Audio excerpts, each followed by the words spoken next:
모든 만물이 시작이 있으면 끝이 있다고 우리는 성경 속에서 다시 한번 재정립할 수 있습니다. 하나님이 천지 만물을 창조하셨는데 창세기 1장 1절에서 선언하시며 하나님이 말씀해 주셨죠. 그리고는 요한계시록 마지막 끝절에서 이제는 새 하늘과 새 땅이 이루어지고 주님께서 이 모든 것을 통치하시고 지배하시고 심판하시기 위해서 오시는데 요한사도가 그 환상 중에 보니까 이 모든 것을 하시는 분이 바로 하나님이요 주님이신 것을 알고 마라나타 이렇게 고백을 하죠. 처음 하늘과 처음 땅이 없어졌고 새 하늘과 새 땅을 하나님이 허락해 주셨다는데 세상적으로 보면 천지가 개벽하나 뭔가 새로운 것이 있어지나 추측하고 그럴 수 있을까 생각하지만 성경에서는 하나님께서 분명히 말씀합니다. 새 하늘과 새 땅을 허락하셔서 천국을 우리에게 주심으로 예수 그리스도를 통해서 새로운 나라가 시작된다고 말씀합니다. 그래서 복음 증거의 핵심은 예수 그리스도를 통한 심판이요 예수 그리스도를 통한 구원의 역사가 있음을 말씀합니다. 이것을 다른 말로 표현하면 주님께서 통치하시고 지배하시는 나라 하나님 나라가 이루어진다는 것을 말씀하고 있죠. 예수님께서 이 땅에 계시는 동안에 너희 안에 하나님 나라가 있다고 말씀했죠.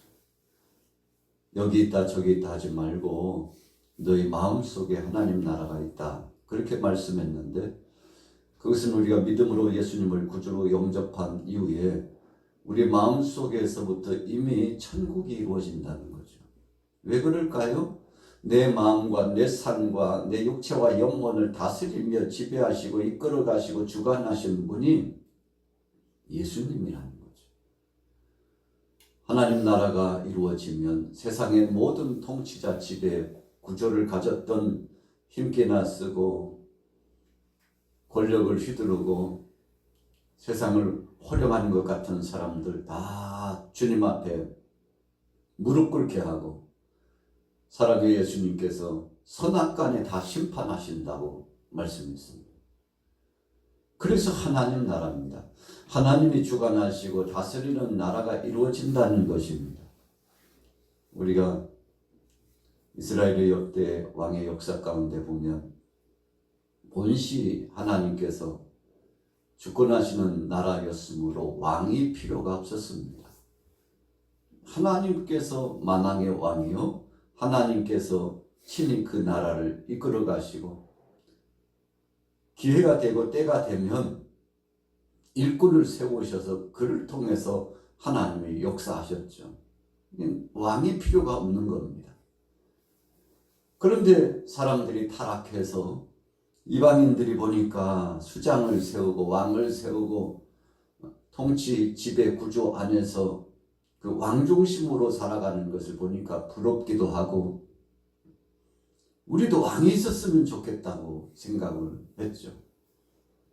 사무엘 선지자가 이 백성들 민심의 생각을 알고 하나님 앞에 아뢰고 하나님 앞에 간절히 기도하는데 하나님께서 그러면 왕을 세우도록 하라고 허락하시죠. 그렇게 해서 세운 왕이 초대왕 사울왕 아니겠습니까? 왕을 세워가지고 좋은 거 하나도 없다는 것이 역사적인 사료에 역사적으로 나타난 근거의 자료입니다. 그래서 하나님께서 왕이 되는 자는 말을 많이 두지 말고 여인도 많이 두지 말고 또 자신을 위하여서 이것저것 쌓아두지 말고 겸손히 겸허히 하나님이 그 왕을 세웠음을 기억하고 하나님 앞에서 겸허히 섬기는 자로서 사역을 감당하도록 하나님께서 말씀해 주시지 않았습니까? 그럼에도 불구하고 예나 지금이나 세상의 정치 권력을 가진 사람들은 자신의 입지를 세우고 권력을 휘두르기에 급급하고 백성들 이 민심을 알고 하나님을 두려워하고 섬기는 사람들이 그렇게 열이면 대부분 9 이상은 오만하고 방자하고 자기의 힘을 과시하려고 하는 그런 세력을 떨치려고 하는 사람이 대반이라는 겁니다. 그래서 이스라엘 역대 왕들도 보면 그 권력을 하나님이 주시는 것을 알고 겸허한 자는 하나님께서 그를 쓰시고 태평세대를 이루게 하셨지만 거만하고 또 오만하고 방자하고 교만하고 그리고 하나님의 뜻을 거스리고 우상 숭배에 앞장서고 하나님을 두려워하지 않고 육신적인 소욕으로 폭력이 난무하고 강탈을 하고 이런 세대와 이런 왕에 대해서는 분명히 하나님이 심판하셨음을 우리가 기억합니다. 여러분 요즘은 어떻나요? 각 나라 한번 보세요. 세계 참 나라가 얼마나 많은지 만국기를 이렇게 달아놓은 걸 보면요. 이야, 이 나라 수가 이렇게 많나.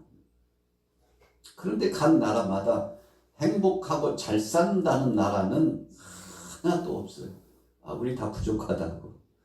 우리가 살아야 되니까 경제 구조를 다 바꿔가지고 상대는 어떻게 되든지 말든지 계속 세금 정책을 가지고서 압박하고 그래가지고는 힘을 과시하고 우리 말 안 들으면 국물도 없어 이런 식으로 계속 치세를 떨치면서 나가고 있지 않습니까? 여러분 세상 나라라고 하는 것은 거의 대부분이 그런 형태 구조로 이루어져 가고 그래서 전쟁이 끝나지 않아요. 갈등과 갈등이 끊임없이 계속 전개되고 소요와 그리고 또 더 나아가서 자연재해 가운데 기근과 지진이 끊이지 않고 이상기온이 계속 세계를 강타하게 되는데 여러분 이와 같이 불완전한 세대가 이 세상 속에 뉴스거리가 되고 채널만 열면 스마트폰만 열면 신문만 열면 사건과 사고가 계속 진행되고 좋은 이야기보다는 좋지 않은 소식들이 계속 비보가 전해지는 이유가 뭘까요? 도대체 왜 세상이 이러나? 우리가 그럴 수 있잖아요. 오늘 성경은 그에 대한 답을 분명히 주고 있습니다. 그래서 하나님 나라가 임하게 된다는 것입니다. 그래서 천국과 지옥이 분명히 있다는 사실을 하나님의 말씀은 우리에게 경고의 말씀으로 또 한편에서는 위로의 말씀으로 주시고 있다는 겁니다. 자, 그러면 우리 인생이 개인적으로는 어떻습니까? 개인의 종말이 분명히 와요. 천하의 억만장자도 순식간에 어떤 사람은 심장마비로 어떤 사람은 그냥 여행을 하다가 어떤 사람은 이것저것 하다가 순식간에 하나님이 불러가시니까 항명하지 못하고 안 돼요 나 10년만 더 살다 갈게. 여러분 거부한다고 거부되어지는 것이 아닙니다. 우리 개인적으로 봐도 인생 이 개인의 종말이 있습니다. 우주적으로는 어떻습니까? 많은 과학자들이 우주적으로 언젠가는 끝이 온다고 예언하고 있죠. 지질을 연구하고 여러 가지 물리를 연구하고 그래서 과학을 통해서 세상에 언젠가는 엄청난 파괴의 역사가 나타나고 우주의 종말이 오는 것이 아닐까라고 그런 이론을 계속 쏟아내고 있는데 여러분 우리 사람들은 뭔가를 확증하고요 이렇다 이렇게 말하지 못해요. 그럴 수도 있을 것이다 라고 추측을 하는 거죠. 그러나 하나님의 말씀은 분명히 말씀합니다. 세상의 끝은 반드시 있다는 겁니다. 이 세상을 시작하신 이가 하나님이신데 끝이 분명하게 있다고 심판은 있다고 말씀합니다. 그래서 우리는 두 가지 종말을 인정하고 고백하죠. 개인적으로는 개인의 죽음의 순간이 온다는 것. 그리고 우주적으로는 우주의 세상 끝이 심판이 분명히 있다는 것을 기억하고 이 두 가지를 통틀어서 하나님 나라가 임하고 주님께서 심판주로 분명히 우리를 데리러 오신다는 것을 우리가 고백하죠. 2000여 년 전에 바울이 하나님의 말씀을 전했던 바로 그 시절에 로마의 황제가 얼마나 핍박을 하는지 몰라요. 그것도 네로 황제 때 참 미치광이처럼 됐다고 그러잖아요. 야, 어떻게 하면 내게 있어서 그림을 그리는데 뭔가 뭔가 좀 생각이 나고, 그래서 시를 쓰면 시상에 있는 것처럼 그림을 그리면은 뭔가 풍기는 기품과 아이디어가 생각나야 되는데 뭐 좋은 일 없을까? 옆에 측근들이 속삭입니다. 로마를 불태워버리는 것이 어떻습니까? 여러분, 정신적으로 창난 정생까지 있었던 네로 황제, 로마 시내에 불을 지르고, 그리고는 그 방화의 범인을 기독교인이 불질렀다고 씌우자. 그래가지고 여러분, 로마에 엄청난 대화재가 일어났는데 이거 다 미치광이 기독교인들이 그런 것이라고, 예수에 미친 자들이 그런 것이라고 막 헛소문을 퍼뜨려가지고, 여러분, 그때 많은 사도들이, 크리스찬들이 순교당하고 핍박을 당한 이유가 그 이유입니다. 기독교 말살 정책을 진행했어요. 얼마나 많은 사람들이 차명에 처하고 죽임을 당하고 순교당했는지 몰라요. 이제는 세상의 끝이 나보다 생각할 만큼 절박한 상황이 들어왔죠. 극심한 피해가 가속화되니까 어떻게 됐나요? 다 뿔뿔이 흩어져서 자연동굴 카타콤에 들어가가지고 거기서 300여 년 동안이나 핍박, 환란을 피해서 신앙생활하는데, 저들이 이렇게 자연동굴에서 숨어서 신앙생활하면서 이겨낼 수 있는 비결은요, 한 가지였습니다. 세상의 끝은 분명히 온다. 세상 나라는 하나님이, 사랑의 예수님이 오면 저들을 선악간에 분명히 심판하신다. 그리고 믿음을 지킨 모든 자들에 대해서 주님께서 상을 주시고 면류관 주시고 주께서 다 갚아주시니, 주님이 다 원수 갚아주시고 주님의 신원해 주실 것이니 주님께 다 맡기자 하고 믿음으로 결속되어서 환난과 핍박 중에도 성도는 이겼다. 여러분, 성도는 믿음을 지키고 이겨나갔다는 신앙 고백을 가졌는데, 이 당시에 전해진 말씀이 바로 오늘 본문 말씀입니다. 여러분, 사람이 한 번 죽지 두 번 죽습니까?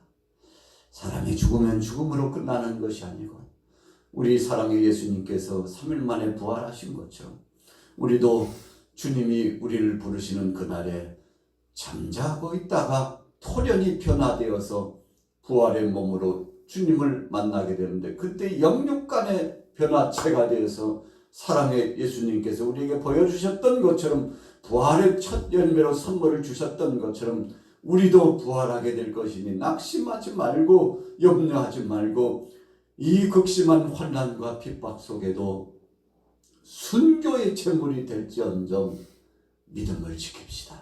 예수님 부정하지 맙시다. 예수님이 구주라고 선포합시다. 이 당시에는요, 주라고 하는 표현을 로마 황제 외에는 쓸 수 없었어요. 이 성경 속에 이렇게 주라는 표현, 주님이라는 표현이 많이 나오는데 다 이유가 있는 겁니다. 세상의 황제가 주님이 될 수는 없잖아. 세상의 정치 권력을 가진 세력가가 신이 될 수는 없잖아. 여러분, 그래서 주님이라고, 예수님이 바로 우리의 주님이라고, 우리의 주인이라고, 우리의 삶의 주권자라고, 그분이 심판자라고, 그분이 만왕의 왕의 만주의 주로서 분명히 오셔서 세상 권력자들을 심판하시고 세상 나라를 심판하시고 모든 것들을 변화시켜 하나님의 은혜 가운데 새로운 나라로 허락하실 것이라고. 자, 오늘 본문의 내용의 말씀을 읽으면 그런 내용이 계속되는 겁니다. 자, 52절로 넘어가 봅니다. 51절부터 같이 읽습니다. 51절. 시작. 보라, 내가 너희에게 비밀을 말하노니 우리가 다 잠잘 것이 아니요 마지막 날에 순식간에 호련히 다 변화되리니 나팔 소리가 나매 죽은 자들이 썩지 아니할 것으로 다시 살아나고 우리도 변화되리라. 우리도 변화되리라. 54절에 보면요, 사망을 삼키고 이기리라 기록된 말씀이 이루어지리라. 어디에 기록됐나요? 이사야 25장 8절에 사망을 영원히 멸망하리라. 사망을 영원히 멸하리라. 하나님께서요, 사망 권세를 깨뜨리고 우리에게 부활의 영광스러운 소망을 주신다고 했는데, 초대교회 사랑하는 교우들이요, 옆에서 사랑하는 교우가 죽어가요. 붙잡히면 다 사명에 처했습니다. 언제 죽을지 시간 문제지 다 죽게 되어 있다는 이 엄청난 긴박감이 몰려와요. 그때 서로의 손을 꼭 붙잡고 사망을 멸하리라고 말씀했는데, 그 말씀이 응하고 이루는데 예수님께서 그 표본을 보여주셨고, 우리도 이제 내일 사명의 그 처형장에 끌려가서 죽지만 그러나 우리는 다시 부활할 겁니다. 자매님, 형제님, 걱정하지 마세요. 우리 주님이 다시 부르시면 변화체가 되어서 주님의 소리를 듣고 부활하여 살아나게 될 것이니 그때 다시 봅시다 하고 손을 콕 붙잡고 환희에 찬 기쁨과 소망 안에서 눈물로 기도해주고 위로해주고, 그래서 육신적으로는 부들부들 떨리는 그 심정을 가지고 처형장으로 향하는 크리스찬들의 모습.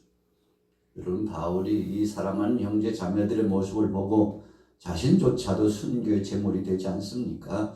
그러면서 여러분, 말씀을 전할 때마다 이제 마지막이라고 하는 생각으로 말씀을 전했는데, 특별히 이 시대에 사랑하는 크리스찬 믿음의 형제 자매들에게 가장 중요한 것은 우리가 죽으면 죽음의 끝이 아니고 다시 살아나리라. 그러니 세상을 그냥 죽으면 된다고 될 대로 되라고 살아가지 말고, 분명히 하나님 앞에 가면, 주님 앞에 가면 심판이 있으니 두렵고 떨림으로 살아가라고. 여러분, 고린도 교회 이 교우들이 참 대단한 사람들 아니었습니까? 일도 열심히 했지만 말씀 부리는 사람들도 꽤 많았어요. 그런데 그들이 변화가 되는 겁니다. 새 사람이 된 겁니다. 이유가 뭔가요? 부활의 소망 가지고 선악간에 심판하시는 주님의 말씀을 받은 다음부터 자기 자신을 성찰하고 돌아보면서, 야, 생각해 보니까 내가 바로 죄인 중에 개수구나. 바울이 잘 쓰는 용어잖아요. 제자는 그 스승을 닮게 되어 있어요. 자녀는 그 아버지를 닮게 되어 있어요. 우리는 하나님 아버지를 닮게 되어 있어요. 여러분, 그래서 내가 바로 죄인이라고 철저하게 회개하면서 새 삶으로 전환해 나가는데, 여러분, 2025년도 벌써 3월 오늘 4일 새로운 하루가 시작되는데, 오늘 하루도 이런 믿음을 가졌으면 좋겠습니다. 주님, 두렵고 떨림으로 주님 앞에 섰사하고 장차 주님이 부르실 그날을 고대하면서 어제도 그랬지만 오늘도 앞으로도 깨어있는 삶 살기를 소원합니다. 성령으로 역사해 주시고 세상 부러워하지 말고 세상 것에 취해서 흔들리지 말고 하나님 말씀을 중심으로 잡고 흔들리지 않는 믿음 되게 하옵소서. 이런 믿음으로 오늘 하루도 승리하시기를 예수님의 이름으로 축원합니다.